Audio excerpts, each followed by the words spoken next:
Thank you.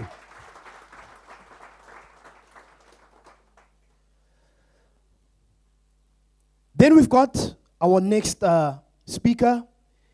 He is one of our, I'm not asking, I know.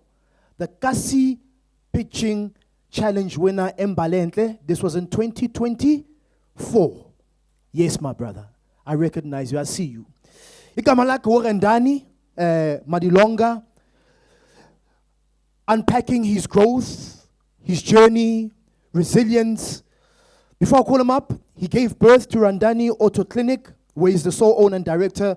He's also the co-owner and director of logistic company and co-founder of Zwanda Zwialwa Group. Runs an incredible clinicking. Umakenika. But umakenika ohlanganisa nebusiness ngaphakathi. He's got an incredible journey. You want to hear from him. Ladies and gentlemen, let's show love and let's put our hands together for Rendani Madilonga, unpacking his growth journey and resilience. Come on, Ganyamazana, let's show some love. This is the Kasi Pitching Challenge winner 2024, Mbalenhle. Ngesizulu bathi indlela ibuzwa nangomuntu ophambili. Asizweni ukuthi uzothini. My brother, over to you. Thank you, my brother. Good morning, entrepreneurs. Before I even start, I'll just start with a question.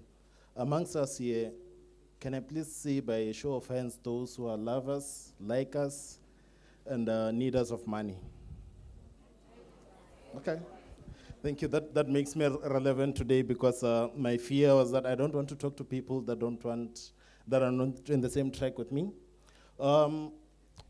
I've been a mechanic for over a decade. My business started about 5, if not 6 years ago. And then I'll just want to unpack the difference between the mechanic in me and the entrepreneur in me. So I've been fixing cars. I've been employed before. I've been working for people, and I've been doing what you so-called side hustles or part-time jobs after the formal employment. And then the difference between the two, being a mechanic and being an entrepreneur, was that when I decided to be an entrepreneur, is that I had to answer the why question. And the moment I had to answer the why question, I realized that actually I'm not just a mechanic, but I'm a business person. And my love for money drove me to start the company. Just like the way you started your own company is because you need money. And the way you thrive through, we all know that money has got love languages. Money has got love languages like any other relationship. So the relationship with money is what sets you apart from your competitors as well. And it also keeps your business going. Because guys, I won't lie to you, it gets tough out there. Some months are dry, some months are super overwhelming, some months are quite good. So like the sister from Nedbank was saying here, your relationship with money is what keeps you going as well. Of course, we get excited as business people. I've been through that journey as well, whereby you feel like because today you had a good sale, it guarantees tomorrow's sales, and which is not like that, unfortunately. You know, one of the most things that I would say we really need as township entrepreneurs is consistency. Have you ever got to a point whereby as a business person, today because you sold an item for 50 rands, and the next client comes the same day, you're selling the same item for a cheaper price.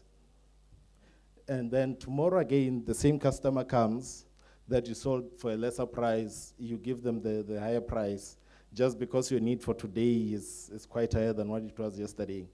I mean, those are things that happens. We get desperate as well.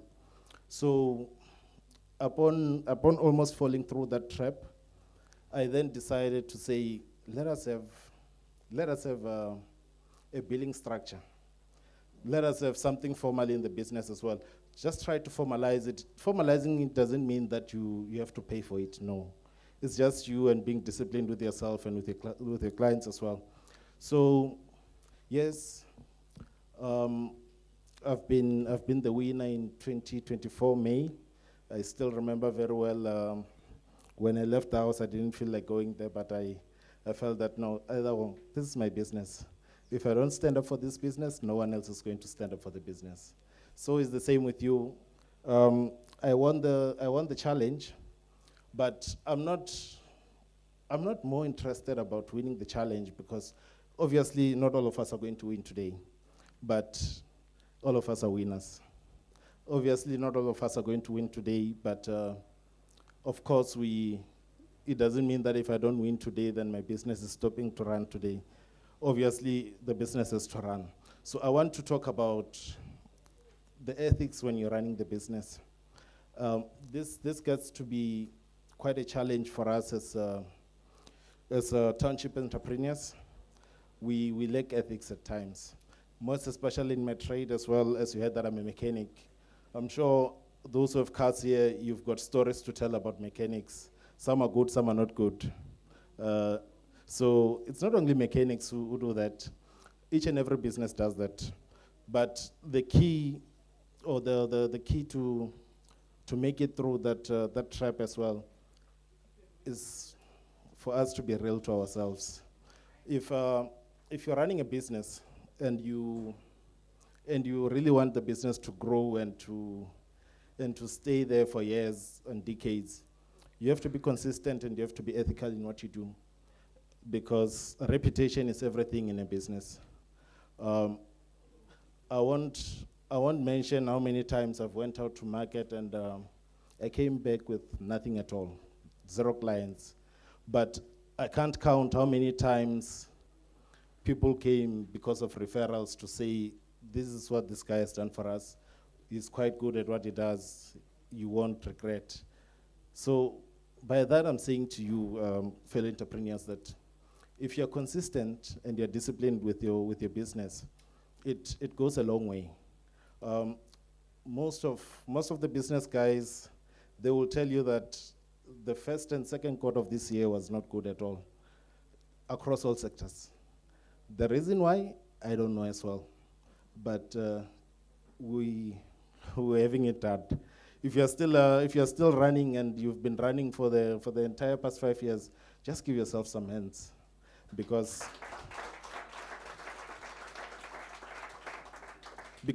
it has never been easy.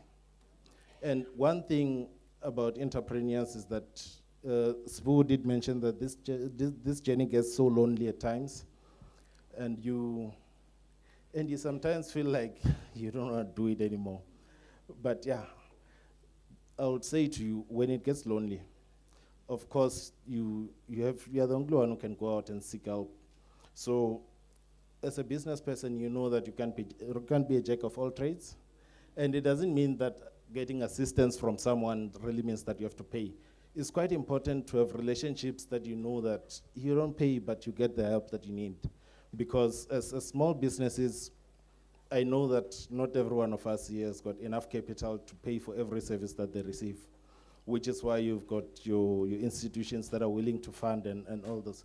So the key is going out there, seeking information, and making sure that you make use of that information to the fullest. Because I kid you not, there's no one who's going to come to your home and say, I'm coming to look for you so that I can give you information.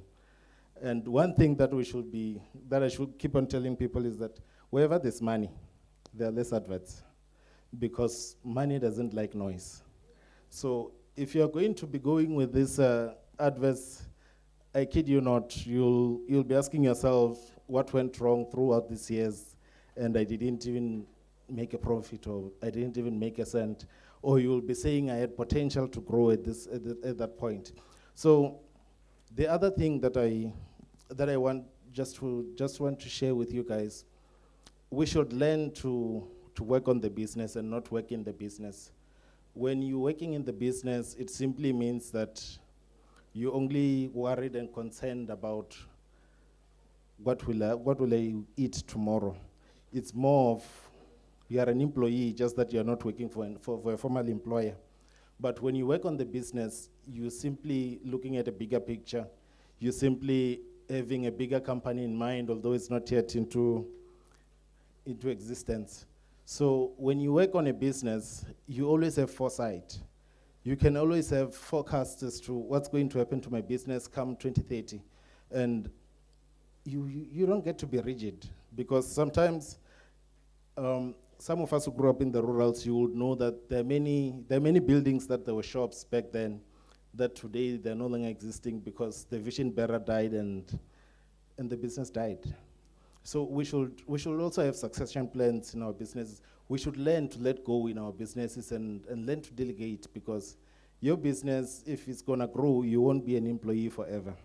You won't be hands-on forever, but you will know what's happening in your business.